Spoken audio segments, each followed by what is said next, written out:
Marcus LeVesseur, welcome to the podcast, sir. Yeah, thanks for having me. I appreciate it.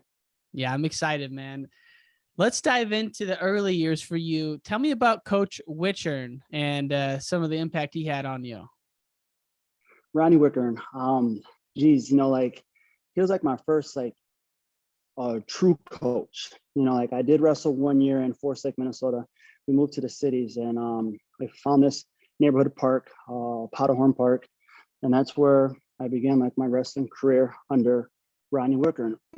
And he was like my first coach to really challenge me outside the box. It's like, yep, you can learn this move, you can learn that move, and you can learn these other moves, but how well can you produce the move? Like can you set up this move that sets up this move that sets up this move? And I'm like, Coach, I don't know. Well, try it. And then here you go. I'm trying this move that sets up this move that sets up that move. And it's like, that was easy. He's like, now do it again. Do it better. Do it again. Do it better. And so he just kind of put my mind into a whole different level earlier in my wrestling career, 7 years old, 8 years old. And then just, as the years just kind of built up, you just kind of take those things that you do really well, and then you game plan, you understand what you can do well, what you don't do so well, and then you just work on them, day in and day out, and eventually you have your wrestling style. And then from that point, you just learn against what you get done to yourself. So if someone takes you down this way or that way, you just kind of look at the film, chop it up, find your ways to analyze it, to defend it, and then bam, you're back on course. So yeah, but no, just kind of thinking back to those earlier days, Coach Rodney, he was an old school coach. He didn't like us wrestlers to goof around. I mean, one thing that he would always do is if you were goofing around, he'd grab your ear and lift you to your tiptoes and look in your eye and say, hey, knock it off, or something really intense. And so me seeing some older kids kind of get that done to them, I'm like, I got big ears as it is. I'm not trying to get my ears pulled. But sooner than later, there I am on my tiptoes, and he's looking at me like, LeVesseur, I didn't say do that. I didn't say do this. Do it this way. Yes, coach. But no, I mean, he was just all about it. And so just from a very young age, I just learned to respect the coach. I think there's a lot of that right now where maybe some athletes don't really respect the coach or respect the system that's in place. And so you kind of got to get back to those fundamentals of respect. Respect your teammates, respect your coaches, respect your teachers, respect your community, just respect yourselves more. And so, yeah, so that's probably one thing that I take away from Rodney's lessons was, he always kind of put you outside the box, but then also he demanded respect. I love that. And he seems like you said, just super old school, no nonsense, no play. That's how it was. When you're in Minneapolis, it was south side of Minneapolis, our neighborhoods are rough, and there's tons of rough areas around the world. But, South Minneapolis at that time, mid 80s, early 90s, it was pretty ruthless, and so there's a lot of distractions, a lot of things going on in the streets. And so, being a part of wrestling kind of really changed the dynamic of where my life went, and having these positive coaches in my corner helping kind of catch my ear and lead us down the proper directions and the proper avenues really helped out a lot. So you're in there with Coach Rodney, and the neighborhood you're growing up in is a challenging environment. What was your home life like at this time? My home life at the time, it was my mother and her husband, and then it was myself and my younger brother, Andre. So, as I began at Powderhorn, I was probably 6 years old. So I had one younger brother who was 3 years younger than me. And then throughout the years, my mom and her husband at the time, they had 2 kids themselves. And so my brother and my sister were born kind of later in the early 90s, mid 90s. And so growing up kind of in that half home environment, not really knowing my father too much. He was out and about kind of doing his own thing. And then eventually that marriage fell apart. And so now we're part of a single parent family. I'm the oldest of 4 siblings, more the responsible one. So a lot of the duties and the responsibilities landed on my shoulders. And I accepted it with open arms, I'm the man in the house at 13 years old, just before high school. And it was a mess. I mean, it was a challenge, it was a struggle. But, we did the best that we could. My mom, rest her soul, she was an incredible woman. I lost her 5 years ago. But, just the principles that, she held me to were just amazing. I mean, like, she never let me cut a corner. She always held me, accountable to anything that I wanted to do or anything that I said I would do. She was very, very big in like the mental aspect of life. Like there's three types of people that do it, people that watch it, people that talk about it. Like you want to be one of those people, obviously, right? Or you're going to be one of those people. So which one are you going to be? Well, I want to be that one that's doing it. Let them see me, let them talk about me, but I'm going to do it. But anyhow, so just kind of growing up in that environment, single parent household. I'm the oldest of four. It was tough. My father was in and out. I didn't really know him too much, kind of growing up. And that was like a void that really made me link into wrestling so much more because it was something that I could control, where like you can't control if your father's going to come pick you up on time or will he even show up, but the thing that I could control was when I walked onto that mat and I shook my opponent's hand, like it was go time. Like I can control that aspect of my life, and I got pretty good at it. And when did you really get deep into it where you're training and you're putting in the extra time? I'd probably want to say like 8th to 9th grade year. Was probably when I got extremely serious about wrestling and then wanted to be like the best that I could be. But even approaching like 7th grade year, like I had a goal to be a 6-time state champ, and writing that down on paper and like, geez, that's never going to happen. But hey, let's just go give it a go. Right. And hey, I was in the semifinals, 7th grade year, 3rd period, the match is 0-0. I'm on top. I got the guy in the cradle, right? It's like I'm almost in the finals and I break my grip. He did something good, reversed me, got back points. I lost, but I was like 2 minutes away or one lock away from making it to that final match as a 7th grader, and so then next year, I kind of want to get back to that position to make it to the finals, and I lost by a point in the semis. I made a foolish mistake, something I would never ever do, but it happened. And so then now it's like, around that 9th, 10th grade, it's just like, all right, it's go time now for sure. And so then that's when Rodney's son, Coach Jeff, began to do like personal lessons with myself and a small group of my friends. And, he would pick us up early in the morning before school. So we're running sprints in the snow. We're running around the lake in the snow. He'd bring us to school. We'll go to school. We'll go to high school practice. After high school practice, he's in the parking lot. He'll pick us up, bring us down to the U of M for another workout. So we're doing 3-a-day workouts, sometimes 4-a-day, like 8th grade summer throughout the beginning of 9th grade wrestling season, and pretty much throughout high school. We're doing 3-a-day workouts in season and then out of season with freestyle and Greco. I was kind of lazy freestyle and Greco just with, summertime and spring, but he would still hold us accountable kind of throughout those seasons. But yeah, I'd probably say like, when did I take it serious?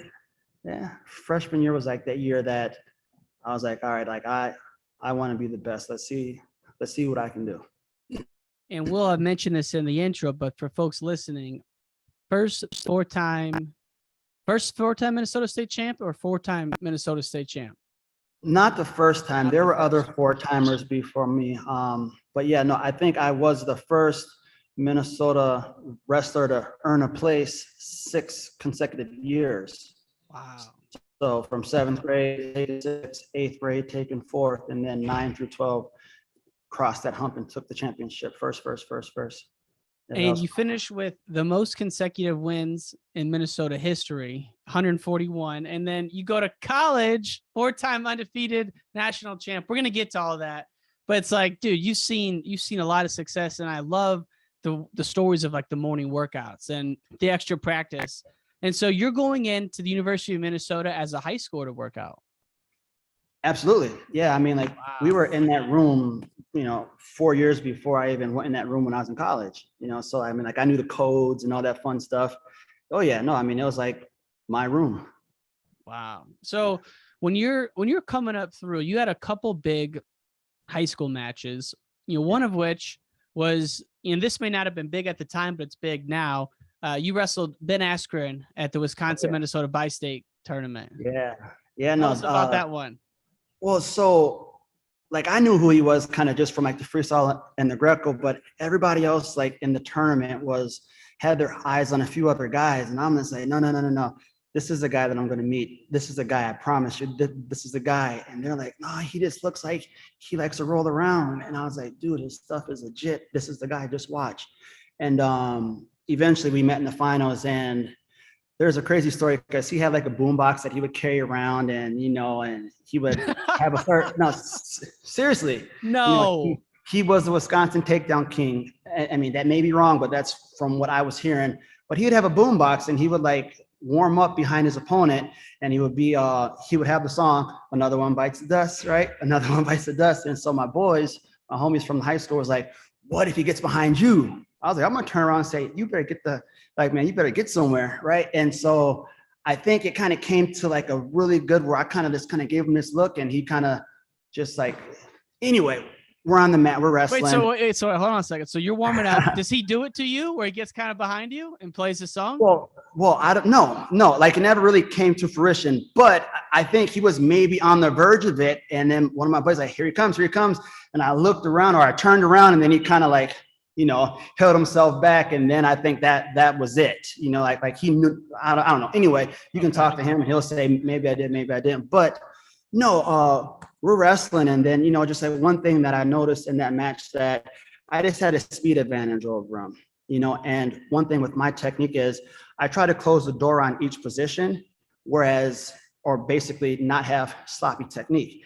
If you have sloppy technique or leave that door open, someone that likes to scramble, that's a heyday for them. They're going to eat that up. And I just never gave him a chance. Mm-hmm. I think there's like one situation in the third period where I was down and we got to doing some things, and I just felt really uncomfortable basically in his world. And I just found a way out of bounds, said, nope, I'm not doing that ever again. And then just kept things very, and then that's how I was able to get the nod on him. Had some great shots on him, a couple of snatch singles to high finishes. I'm doing a little bragging right now, but no, it was a good match. It was cool. It was cool. And it's cool because at the time, like, did people know how good Ben Askren was going to be at the time?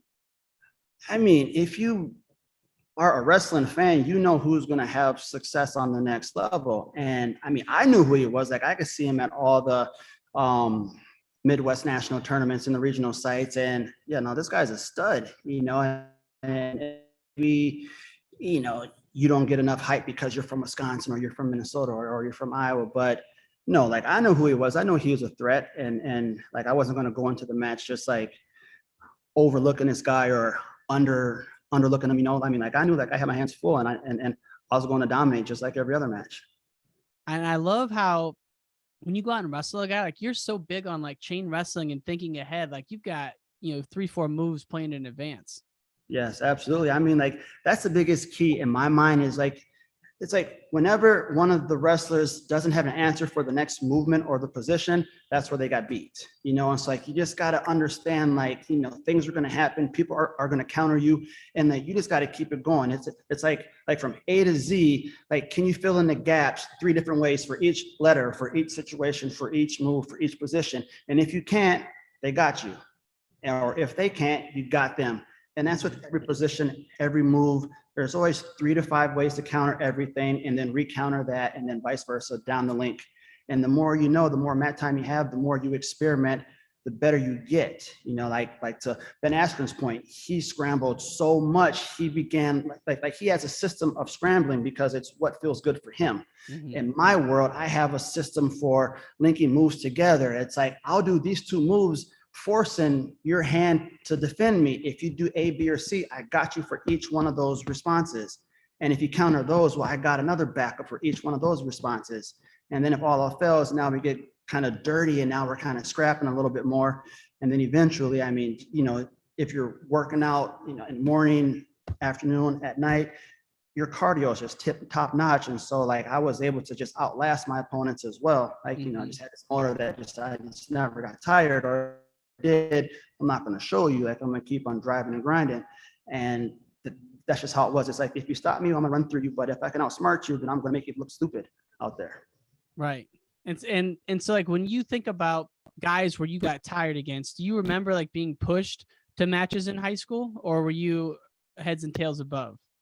Yeah, no, I mean, for a lot of the matches, I was probably heads or tails above, but no, there were, 20 to 30 matches that were just grinders where it's like, geez, like, I'm not really sure like how this is going to play out. I know there is another big match against one of our 5-time state champs in Minnesota. His name's Matt Nagel. And the wicked story about that one is it was at the Christmas tournament that year, and all the matches were shut down just to watch our match. It's like, he's a 4-timer at the time. I'm a 3-timer. We're both seniors. And like, that was a tough match. Just because, he's a stud. He's really good. And like, there was like one mistake that was made, probably 2 mistakes that were made, and they were both on his account. And one mistake, he got called for clasping. It was a longer reaction time. But then I took one step with my offense, and if you take one little movement, I'm going to get you. And I tried it like 3 times, and he was firm on his defense. He didn't move. But then that one time he moved, and then I just made one false movement, and he did the same thing. Got him. Done. Wow. Takedown. That had to be, I saw that his record was like 179-1 before that match. Between the two of you guys, that's crazy. Yeah. And the funny thing that most people don't know about that is, so after your career, you have like your overall wins and losses, right? And so I was 218-12 at the end of my senior year. He was 217 and something, right? So I'm not sure what his loss tally was, but if he would have won that match, he would have been 218 and I'd have been 217. So like, that match kind of put me above him as like the top victories of a career at that point. So that's just a fun little tidbit there. Wow, that's crazy. And like, the more I look into this tournament, this Minnesota Holiday Tournament seems stacked. Oh, it is. You have top teams in our state. A lot of times it's tougher than a state tournament because like, you have like individual state champions from either class A, double or triple, and they're in the finals or they meet in the quarters. You can have like 4 or 5 state champs in one bracket, from the prior year or this. So it's just a massive tournament. And just like with the quality of wrestling that we're up and coming with in our state, like this year's tournament's going to be insane. Where's it held at? It's held in Rochester, Minnesota. And so actually this year they're going back to the Civic Center, where a lot of the freestyle and the Greco tournaments were at. So it's going to be like in an arena base. It's going to be nice. I'm looking forward to that. And how many classes are there in Minnesota high school wrestling? There's 3. So there's single, double, triple. Got it. Okay. Yeah, it's as I was mentioning to you earlier, Mark Hall's coming on after this, and he had a crazy win at the holiday tournament. When he was in 7th grade, he beat Ben Morgan. And Ben Morgan was like a junior in high school. And I'm like, man, you had a big match there. I'm thinking like, this tournament must be legendary in Minnesota. This is the tournament that everybody wants to win just because you get all the classes. You get, almost every weight class has at least 10 or plus ranked wrestlers. If not, like they're all ranked top 10 in some sort. But no, like that's the tournament that everybody has circled on their calendar and everybody's preparing for. Is our Christmas tournament. I'm gonna be watching it this year because now I'm pumped for it, just knowing the tradition of it. So that's. Oh yeah, no. So you win your 4th state title. In your senior year, you had, was it Luke Eustace or Ty Eustace who won that same year? It was Ty. He was a 4-timer. And then you had yourself and then Nagel who won 5, right? Yep, and there's a couple other 2 or 3-timers that year. Like that 2001 class in Minnesota had a lot of great talent. A lot of good household names for wrestlers and multiple state champs. And a fun story about Ty and I was our junior years. I dropped down to 140 to be in his weight class to wrestle him. He stayed up to 145 to wrestle me, and we missed. Oh, no. So it's like, why'd you cut? I was cutting for you, or I was cutting for Ty. He said, why'd you stay up? Well, I was staying up for Marcus, and then we just both laughed about it, like, yeah, we missed. Yeah, that would have been a legendary one. Yeah. And so you go to the University of Minnesota, and at the time, this is the glory days for the U. Like they're on the upswing, and Like, how big was the Gophers wrestling program in the state of Minnesota at that time? Oh, it's huge. I mean, like it's what you want to be a part of, you know, and that's why I went to the U of M. Thinking back, like, would I do it all over again if I had a chance to? I'd probably do my other option. Like, I wanted to go to Oklahoma State or Iowa State, and at the time, the coach was Bobby Douglas at Iowa State. You know, like I was really interested in them quite a bit, and then obviously Oklahoma State just matched my style. You know, but I decided that, you know, I'm going to be loyal to Minnesota, you know, hometown kid. Like, I know everything about the town and the city. So I thought, you know, to myself, it'd be an honor to wrestle here as a Gopher, which it was. And so that first year was great. I learned a lot about, you know, kind of what hard work and dedication from that Division I standpoint. And then things didn't work out there. And so then I kind of just hopped across the river over to Augsburg, and coming from the youth. So just kind of having kind of like that mental thought process of a Division I wrestler, and brought that to Augsburg. I was able to do some really cool things over there too. Yeah, the fact that you played football while you were there is crazy to me. Yeah, I mean, I love football. I mean, like, football is the most fun sport there is. Like, wrestling has my heart, but like football is like what I just love to do a lot. Is because it's a team sport. You get you and your 10 other players or your teammates, and you're just playing football. I mean, like, who doesn't like football, right? And, you know, I mean, if I always joke, like, if I was, you know, 6'3", 6'4", like, I'd have been in the NFL. And I'm gonna hold true to that statement. That's just kind of how I feel. But unfortunately, you know, 5'9", option quarterback, you know, NFL is not going to happen really. So it was on the mat for me. So when you were playing football at Augsburg, you set the rushing record, you set the touchdown record. I mean, you were just like, you were the main offensive threat as the quarterback. Well, see, what I did is I just like hid behind the lineman, and so like no one saw me. And then I just, you know, no, I like, our offense was kind of catered to like a mobile quarterback. And I was, you know, pretty shifty, pretty fast. And yeah, no, I mean, like I'm a competitor. Like, I play hard, I work hard. You know, like, so, I mean, if there's an opening, like, I'm going to take it. And then just with the offensive scheme, there was a lot of openings, and I wasn't extremely confident with my arm. Like, I could throw some dimes here and there, but if I threw the ball 20 times, I mean, okay, I'll get 5 really good passes and maybe 10 and 5 horrible, right? So, but if I could run 20 times, like, they're all going to be successful, you know? Right. And so that's just kind of how I looked at the game. And, you know, there's some other like running quarterbacks like Mike Vick, and all of them were kind of pretty popular. And so, you know, I just kind of like watched their film and kind of seen the things that they were doing, and, you know, just try to recreate it on my own. And dude, that's a physical sport to be running around like that. Like, did you get banged up pretty good playing football, or? No, not too much. Like, I was able to avoid a lot of injuries. I don't know what I was thinking, but it was this linebacker. He wasn't extremely big, but I was like, man, we're going mano a mano. And I hit this dude, and he just destroyed me. I was just like, never doing that again. I mean, it was bad. I mean, like, I thought that I could get him, and I was like, all right, not doing that ever again. So I didn't slide much. Like, I'll just find ways just not to get tackled big, you know? Yeah. So, yeah. That's sweet though, because you're just living like the all college experience. You're playing football in the fall, you're wrestling in the winter, and you're dominating both. But if we go back to Minnesota, so when you're being recruited, you're the number 2 overall recruit in the whole country out of that class. You mentioned Iowa State, Oklahoma State. Who from Minnesota was doing the recruiting of you? Was it Jay, or was it Morgan? It was Jay and Marty. Yeah. Marty. And so I was talking with both of them, but primarily it was Marty.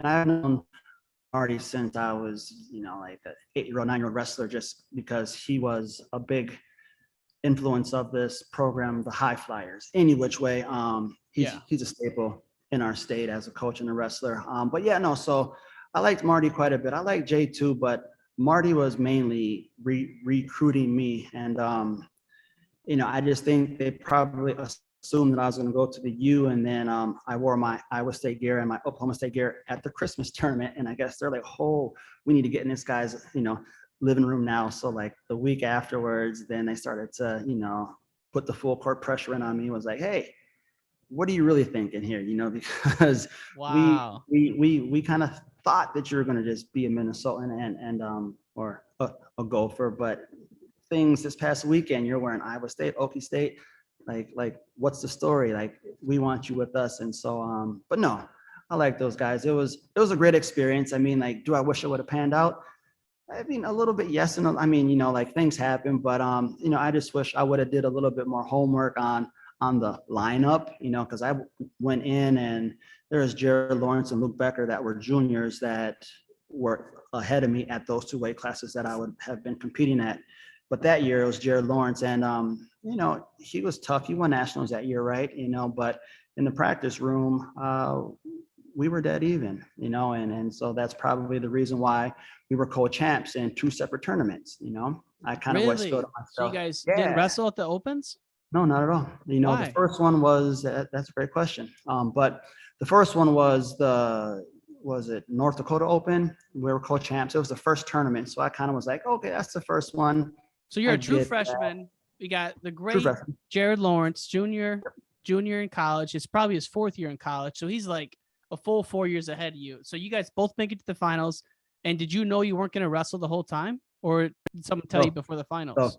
First tournament, just kind of seeing the other guys that were in the finals or in third place matches, they were all like co-champs, co-third. I kind of knew that it was going to happen the first tournament. But about a month into the season, I think we're like in a Hudson, Wisconsin tournament. It was another Open.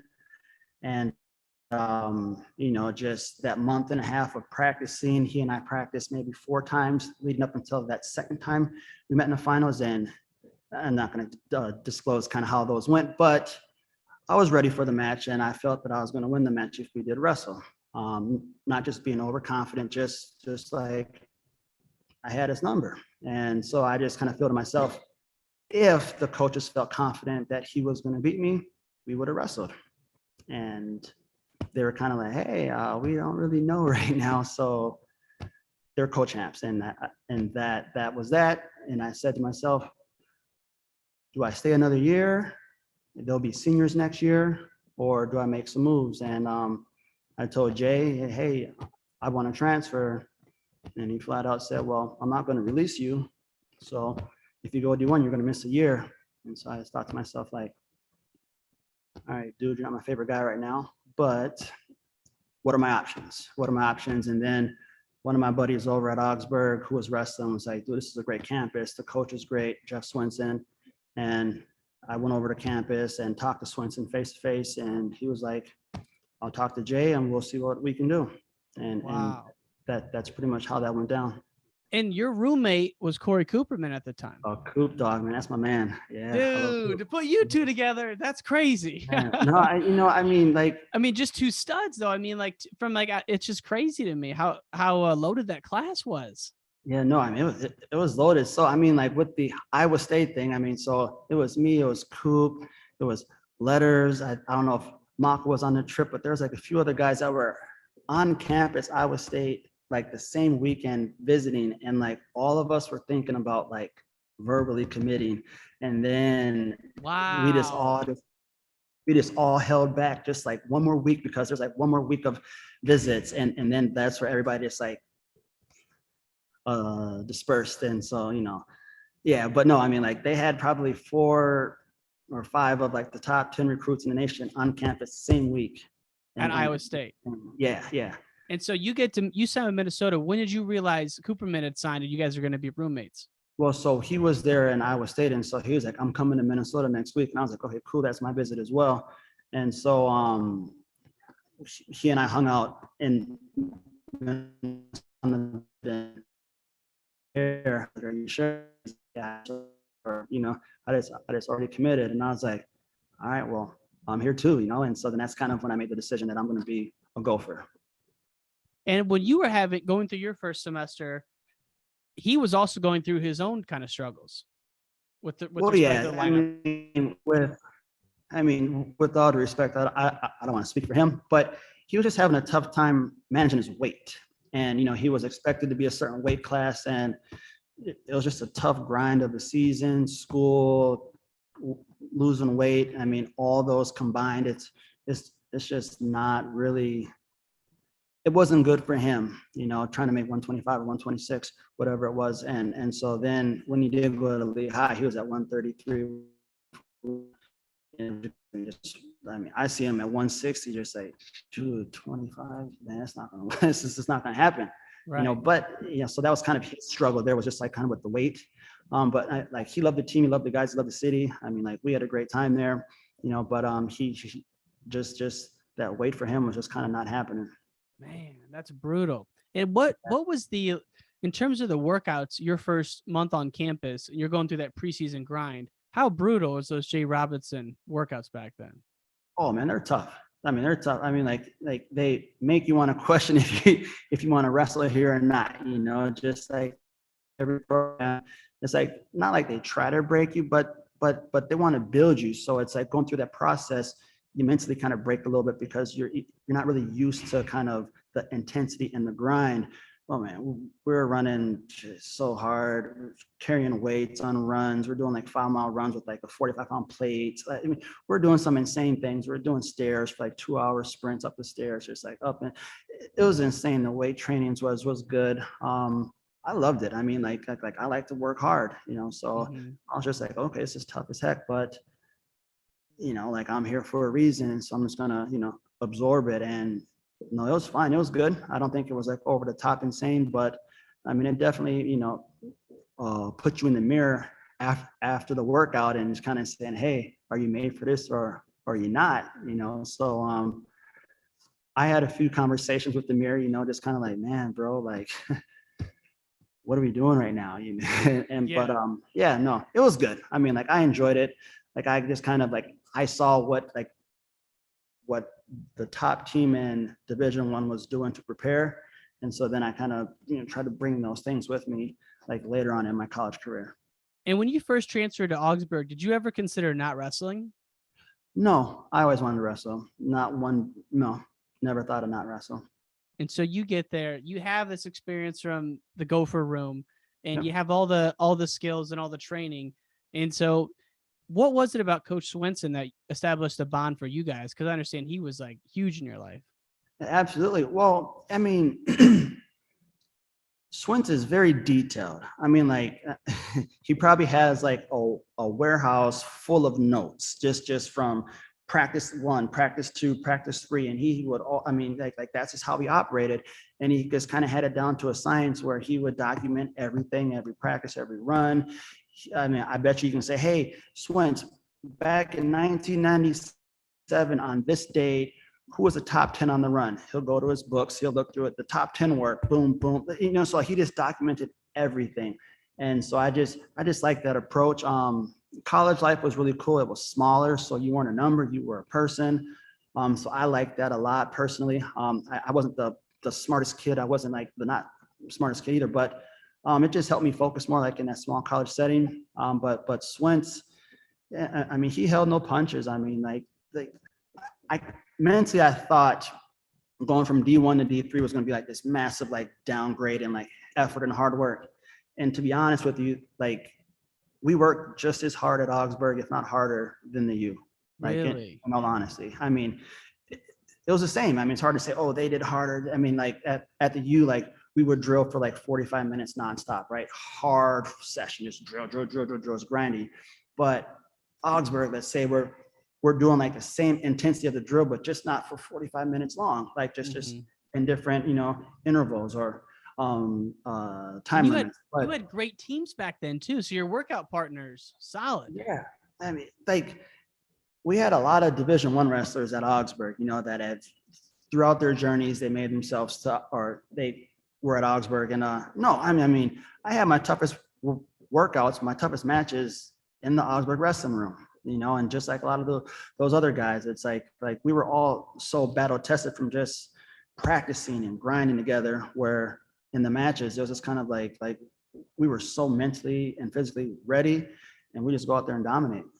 What memories do you have of your first Division III title? It felt really good, in all honesty. I mean, you know, just a lot of hard work pays off, you know, but you know, I'm kind of really big into numbers. Like if you can do it once, you can do it twice. You do it 2 times, well, let's go for 4, you know? And so as soon as I won that match, like I'm shaking the guy's hand and boom. And I was like, number 2 is going to feel better. Like I said it to myself as my hands raised, number 2 is going to be better. So I was already into the next one, already in, and kind of just that's how I operate. It's like, you know, hey, that was great. On to the next. I think what was more important or more memorable was winning it as a team. because now it's not like, oh, it's just my own individual title. Like sharing it with my bros, that was the most fun ever. Like the first team title that I was a part of, greatest day of my life. I was like, this is what's up. I won the individual and our team won it. Let's go. Versus just like, because like I won state on my own, right? And that's fun. That's great. But then if you share it with, some other people, that's even better. And if your team wins it, like can't no one take that from you. And so like the first team title, that was probably like one of the best college memories that I will always have. And what grade was that for you? That was my sophomore year. Got it. Sophomore. Yep. So I want to say 2003, 2003 and 2005 national championship team. So is that the year you guys wrestled Wartburg at the national duels and you guys beat them, and then you came back and wrestled another duel in Minnesota and you beat them again? Yeah, that year I don't think we lost a duel that year. So yeah, I'm pretty sure we did not lose a duel that year. Yep. Dude. And But Wartburg, yeah, were they always the biggest competitor? When I was there, yes, and then kind of in the distance was like Lacrosse, Wisconsin. Like they were kind of pushing forward. Same with St. John's. Like those were the two like outside schools kind of trying to jump into our business, right? But in my experience, it was always a battle of the burgs. Wartburg, Augsburg, and just kind of knowing those wrestlers and knowing those coaches, just the utmost respect towards those guys. But that like they came to win just like we came to win. And so like when you have a rivalry where it's like both coaches, both teams have that mental conviction that we're going to go dominate, that's great for the sport. And they have it just like how we had it. And some years they were better, they got us. Other years we were better, we got them. And that's just a healthy rivalry. Definitely. I mean, those duels must have been heated back then. Oh, they're so dope. Especially the ones that we hosted. I mean, because we had the raised platform. So you're up on like a 4-foot little ledge and the mat's there. Everything's dark, one center light, and you're just battling. A lot of number one versus number twos when those duels were happening. So, I mean, and when you have two teams that are that close and that competitive, I mean, it's just attention to detail. And each wrestler, like that's what kind of comes down to it. And, some of those happen in my match where like, someone tried something pretty crazy, like jump over my hips. And then all of a sudden I put them to their back and then I get the fall. It's like, why would he do that? I don't know why, but I got the pin. I don't care why. Our team, we won by 3 points, they won 5, we won 5, but we got 3, so right. It just comes down to just those mental lapses or those mistakes. And Augsburg, like you said, it's located in the city of Minneapolis, correct? Yeah. South Minneapolis. Yeah. So it's not downtown Minneapolis, but it's kind of on the verge of downtown Minneapolis. And the river, the Mississippi, that's in between the U of M and Augsburg. Well, because a lot of D3 schools are not in bigger cities, and so when you guys have a dual meet there with the race platform, the crowd comes out. Man, I wish, like you said, would have been to one of those when it was that era of the teams competing. And when you're going through your college career at Augsburg, you're going through undefeated. When did the undefeated streak start to be something that people were talking about? Probably after the second title. I think at that time it was like 84 wins, and it was like, oh wow, so he won it once, he won it twice. There was one other guy that won it 4 times and defeated. Like, is this possible for myself? And then I think after my 3rd year that I won it, it kind of came to some personal problems. I was just living a little bit more out of control, just partying, just I'm grown, can't no one tell me anything, and I kind of got a little sidetracked. But I think that's probably when it came up a lot too. It was like, oh, he has 3 titles, he's undefeated. Will he come back for the 4th? Is that even a possibility? And so I think that may have brought some attention to it as well. And so were people shocked when you didn't return for your senior year right away? I mean, being all the stakes of going for the 4th title and everything? No, I don't really know, honestly. And I wasn't like really concerned about that at that moment. I just knew that, like I was going through some things in my personal life where I just had to find some answers, and I was just like, just not living the right way, more or less. And so, thankful, like Jeff Swenson, he basically said, hey, man to man, I mean, he said some choice words and they weren't good, and it wasn't like a coach talking to me. It was just like bro talking to a bro. And he basically just kind of told me all about myself, and I had to accept it because he was right, and then, okay. And so then we found out a plan of attack and we worked through it. And eventually I got myself back into school. I was back on the mat, and here we go for the 4th title. Let's go. So you Let's sit out a go. year, come back. Now, do you still Yep. play football your senior year, or are you only wrestling? Good question. I think I only wrestled that year. Yep. And so at this point, we got history on the line. Going for to be the second only to be a 4-time undefeated champ at the collegiate level. Yes. And throughout that year, how were you feeling mentally moving throughout the year after taking the year off? Oh no, I was feeling perfect, in all honesty.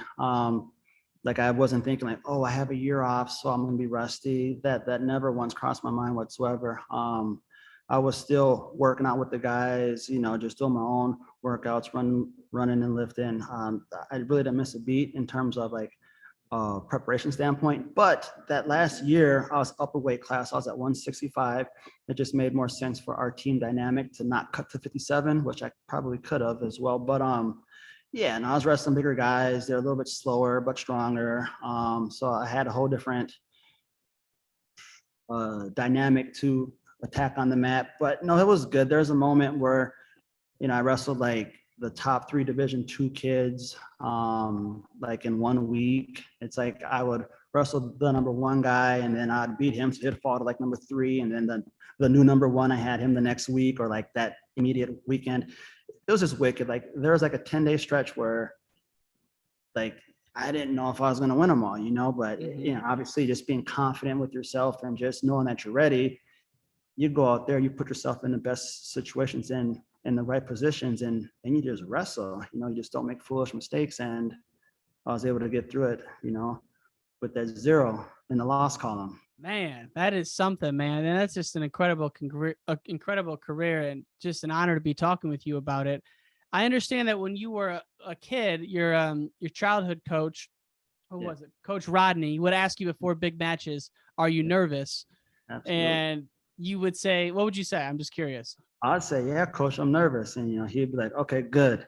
That means you're ready, And so like, I always took that with me. Like if I'm nervous, that means I'm ready, and if you're not nervous, well, then something's wrong.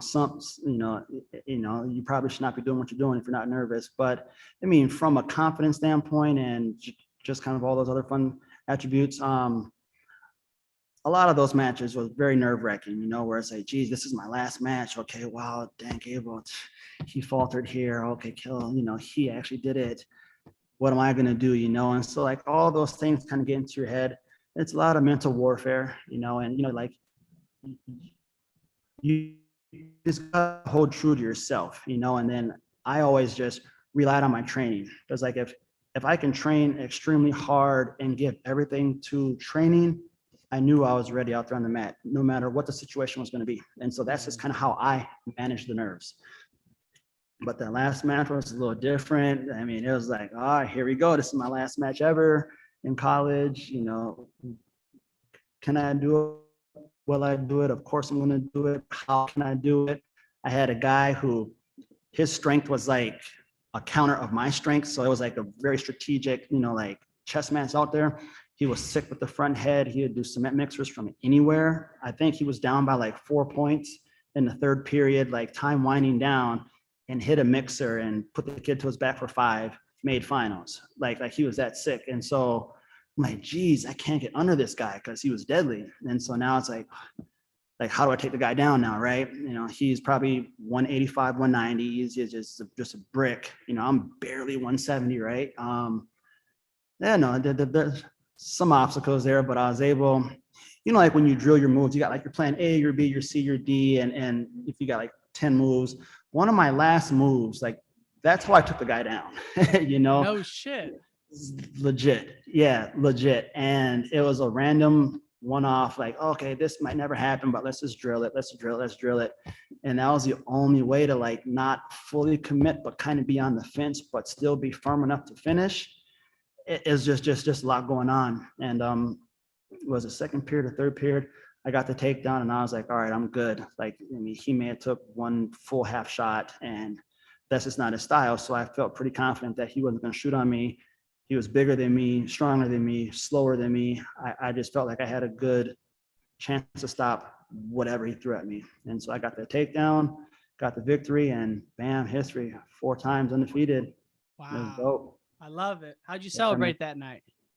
I was with the team, at the time I wasn't drinking. So I just, tried to keep it as low key as possible. And just sat with family, I mean, just kind of like, wow, like it's over now, but that just happened. Like, holy geez, there's so many positives, some hardships as well, so, but through it all, I mean, it was just a wonderful moment for myself.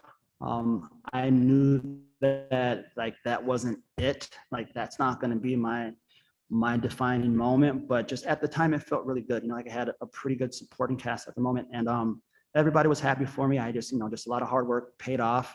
A lot of coaches, a lot of teammates. I mean, because when you think about it, it's not just what I did. It's like, yeah, I won the matches, but from a coaching standpoint, to my bros, my teammates, I mean, like they're all a part of that too. I mean, like there was never no like animosity or someone being jealous. I mean, like it was kind of like a team thing. It's like they wanted me to do it just as much as I wanted myself to do it. And so when you have like that supporting cast of like your teammates, your bros, like supporting you, helping you, pushing you, not letting you slack on a run or lift, really helps out. And it's like those are some of those things that people don't really think about or look at.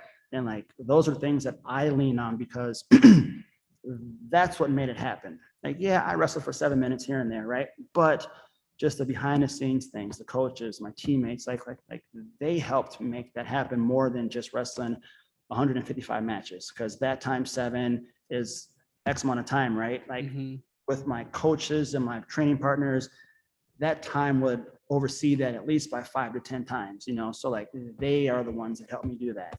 And so I sort of want to give those guys mad shots out, because without good coaching or good partners, I'd be nothing. So yeah, I'm just pretty thankful for them. And if you think about how much you grew from your first day on campus at the University of Minnesota to the time you won your 4th title, man, that is crazy. I mean, for any person, but I mean, I'm sure for you to go through those kind of challenges every year, going against the best in the nation, going through the personal issues, going through all the pressure of the undefeated, like, dude, that's a lot. Yeah.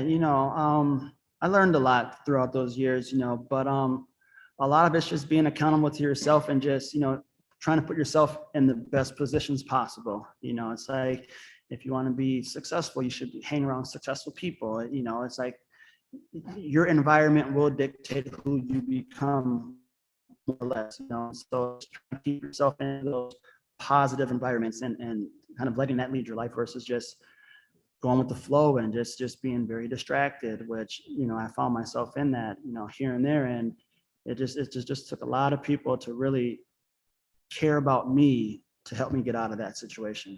And that's like where like a Jeff Swenson would come into play, and just my teammates where it's like, bro, you can't keep doing that. You got to stop. And it's like, oh, I'm having so much fun. I want to be a professional partier. It's like, bro, you're stupid. Stop. And then eventually it just kind of clicks where it's just like, all right, I get it. All right, I'm not afraid to miss out anymore. Like, like life's a lot bigger than this or that, or this party, that party. And yeah, it's about growing up. And now I look back at it and I was like, man, I was dumb as a box of rocks, man. Like, man, if I can go back and do it again and have the wisdom, oh, man, I'd love it. I just like everybody would love it. But, I mean, it is what it is. When you're young, you make mistakes, and you learn from them. Hopefully the things you do that are incorrect don't put you behind bars, and so, yeah, I was able to get away from all that potentials and living a great life right now. That's awesome, man. And like you said, any guy, and I'm sure girls too, but any guy that gets through that 14 to 22, without doing some real damage is lucky, because that is a crazy time period. And even like I would say 14 to 27, like once you make it through 27, you're like, what the hell just happened? Literally. I mean, but and it's life. I mean, like with no sports, I mean, like that's a true statement. It's like through those years where you're independent, you're grown, you make decisions for yourself, you have access to anything and everything. It's like, are you going to self-destruct, or are you going to, have some supporting cast that's going to help you get through those? And, those that don't have a strong support network, I mean, they struggle a lot more than others. And so that's why it's, it's important to, keep healthy relationships and not burn bridges, because you never know when you're going to need a helping hand. And, like I always try to do things on my own, but you got to humble yourself sometimes and say, you know what, man, I just need some help. Yeah. Go find some answers. And I'm just really happy that I put myself in that position and not like turn the naked eye and just like turned away and said, no, I got it. And now I was able to just to say, hey, I'm lost. I need some help. So that was the key to get you over the drinking, was just, saying, hey, I need some help. And from there, kind of, you took the steps to move past it. Yeah, absolutely. Especially in school, in college. Yeah. And then I graduated, and then I had some other personal challenges with it, but, I'm very thankful now. I'm like 4 years removed. It feels great. Like I just think about it, like my daughter will never see me drinking, or she'll never see me hungover, or she won't experience an abusive father, verbally, physically, whatever it is in her life ever, because I'm not doing it. And so that matters the most to me right now. And so that's kind of where I'm at right now. That's beautiful, man. I'm happy to hear that. I Yeah. got 3 questions for you before we let you go, Marcus LeVesseur. Cool? Let's do it. All right. Yeah. Question number 1. You won a UFC event in your hometown. You won a 4th national title to go undefeated. You won a team title. You won a 4th high school state title. Which of those 4 is the biggest, biggest moment for you? Ooh, good one. I mean, shout outs to the UFC, right? Like that was a fun experience. I mean, like, there's a lot of wrestlers that are going into MMA right now, and that's just a whole nother rush, and it's like, like waking up like, all right, I'm going to fight tonight. And the dude I'm fighting is a freaking savage. Like that's some nerves right there. But, that was really cool. I'm going to go with the UFC fight experience, at the Target Center, you got all your friends and everybody's there. That was fun. I mean, it's hard to top the wrestling credentials, but that was just more fun. That was fun. Dude, like you said, though, there's a fear anytime you wrestle, but most times you're not going to get physically hurt, right? You're good to go, like 99% of the time. But fighting, that dude is actually trying to hurt you. Man, it's wicked. Like seriously, I mean, that like how many times you think about that fight throughout your day. I mean, it just consumes you, and like you got to have like a way to try to turn it off, where there's always doubts, there's always negative thoughts, and you got to shift your focus, and it's just a tough mental game right there. Yeah, that's a whole nother realm. Yeah. Okay, so that was 1. Number 2, for folks who are in the Minneapolis area and they want to train with you, what are you doing now with your business? And right now you're recording this in your studio gym there. So fill us in on that. Yeah, absolutely. So I have a personal training studio. It's called LeVesseur. It's a part of my last name, LeVesseur, and Vini Vidi Vici, we conquer. So we conquer here. But yeah, it's a personal training facility where I do one-on-one small group partner training, whether it's to transform your body into lean muscle, get bigger, faster, stronger, kind of all those above. I focus on functional movement patterns. That's kind of like my specialty. I also do self-defense from having a UFC, MMA background and wrestling background. We do self-defense training as well. So kickboxing, wrestling, one-on-ones, kind of anything and everything. It's in Eden Prairie, Minnesota. I've been open for about 1.5 years now, and things are booming. So if you, anybody that hears this wants to join in or ask some questions, there's a website, levicifit.com, LEVICIFIT.com. Hit them up, folks. Hit them up. Yeah. All right, Marcus. Last question is, this podcast is called Wrestling Changed My Life. So how did wrestling, what's the one thing it's given you, or what's the biggest impact wrestling's had on your life? I would say wrestling gave me a purpose in life. Because inner city kid, we're not really expected to make it out of our environment. You know, that there's you're dead or you're in jail by the age of 21, 24, you know, and I didn't want to be that statistic. And so, you know, wrestling changed my life because it gave me something to care about. It gave me something to value, and it gave me something to work forward towards. And so I learned to set personal goals. I learned to, you know, like all the disciplines, you know, the sacrifices, the hard work, the dedication, be loyal. Like I just learned so much from the sport. So it really changed my life and kind of changed my mental thought process to not be a victim, you know, of the system, to not be a victim of my society, and to stand up against it and work around it. So I'm not a statistic. So wrestling just changed my life completely. You know, without wrestling, I wouldn't be here right now with you for sure. I might even be alive right now, honestly. So Really? wrestling kind of gave me life. Yeah, you know, inner city, just with the people that are around, the people that I knew, people that I would hang out with, but not hang out with. It's just rough, you know. And so if you fall victim to it, you're trapped. They got you. And if you have a way out, well, then you survived. And wrestling was my way out. Marcus LeVesseur, you're the man. It's been an honor to chat with you, sir. Thank you so much for Man, coming thank you. on, I man. appreciate it. Super honored, man. This is awesome. If you want to reach out to me ever again, man, please do. Tell Mark how I said what's up. I will. He owes me that match still. He owes me that match still. No. When he was like a senior, I was gonna say, bro, you're the man right now, but you haven't faced the man right now. Like, you know, and so I'd always joke with him, but no. The prospect wants one, he says. Yes, let's go. Love it, man. It's been so much fun. You're always welcome back on, Marcus, anytime, my friend. I'm really glad we could make this happen. All right, sounds good. Thanks. You have a great evening.